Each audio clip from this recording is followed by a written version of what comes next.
نحمدہ ونصلی ونسلم علی رسولہ الکریم اما بعد فاعوذ باللہ من الشیطان الرجیم بسم اللہ الرحمن الرحیم۔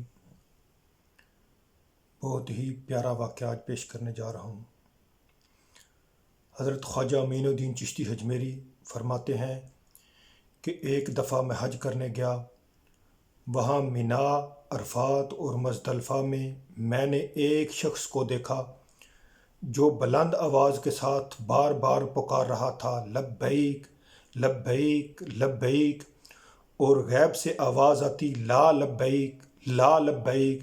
سرکار فرماتے ہیں کہ یہ سارا ماجرا دیکھ کر میں نے اس شخص کو بازو سے پکڑا اور پھر بڑے مجمع سے باہر لے آیا اور پوچھا، بھلے مانس، تجھے پتہ ہے کہ جب تو پکارتا ہے کہ اے میرے اللہ جل جلالہ میں حاضر ہوں، تو علم غیب سے حاتب کی آواز آتی ہے، نہیں تو حاضر نہیں ہے؟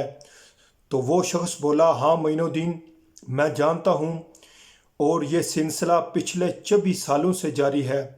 یہ میرا 24واں حج ہے۔ وہ بڑا بے نیاز ہے۔ میں ہر سال یہی امید لے کر حج پر آتا ہوں کہ شاید اس دفعہ میرا حج قبول ہو جائے، لیکن ہر سال ناکام لوٹ جاتا ہوں۔ سرکار فرماتے ہیں کہ میں نے اسے کہا کہ ہر بار ناکامی اور نامرادی کے باوجود تو پھر کیوں چلا آتا ہے؟ تو اس کی آنکھوں میں آنسو آ گئے اور وہ روتی ہوئی آواز میں کھڑکھڑاتے ہوئے بولا، اے معین الدین، تو بتا، میں یہاں نہ آؤں تو کدھر جاؤں؟ اس کے سوا میرا کون ہے؟ کون میری باتیں سننے والا ہے؟ کون میرے گناہ معاف کرنے والا ہے؟ کون میری مدد کرنے والا ہے؟ میں کس کے در پر جا کر کھڑکھڑا کر کون میری داد رسی کرے گا؟ کون میرا خالی دامن بھرے گا؟ کون مجھے بیماری میں شفا دے گا؟ کون میرے گناہوں پر پردہ داری کرے گا؟ معین الدین، مجھے بتا، اگر کوئی دوسرا رب ہے تو بتا، میں اس کے پاس چلا جاتا ہوں۔ مجھے بتا معین الدین، اس کے علاوہ اگر کوئی در ہے تو میں وہاں جاؤں، روؤں اور گڑ گڑا کر۔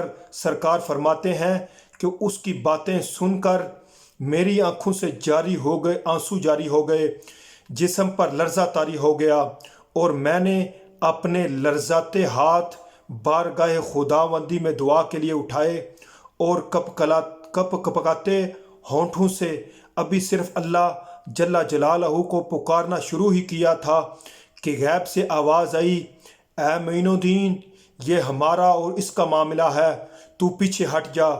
تم نہیں جانتے کہ مجھے اس طرح گڑ گڑا کر لبیک لبیک کہنا کتنا پسند ہے۔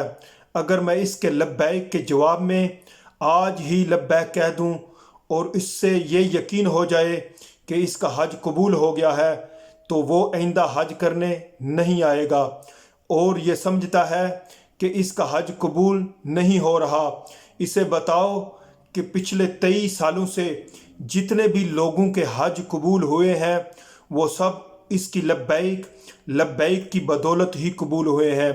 اللہ تعالیٰ کی بارگاہ میں دعا ہے کہ اللہ تعالیٰ ہمیں ولیوں اور بزرگان دین کے قدموں پر چلنے کی ہمت اور توفیق عطا فرمائے۔ اس بابرکت مہینے کا صدقہ اللہ تعالیٰ کورونا جیسی وبا سے ساری دنیا کو محفوظ رکھے۔ آمین۔ وآخر دعوانا ان الحمد للہ رب العالمین۔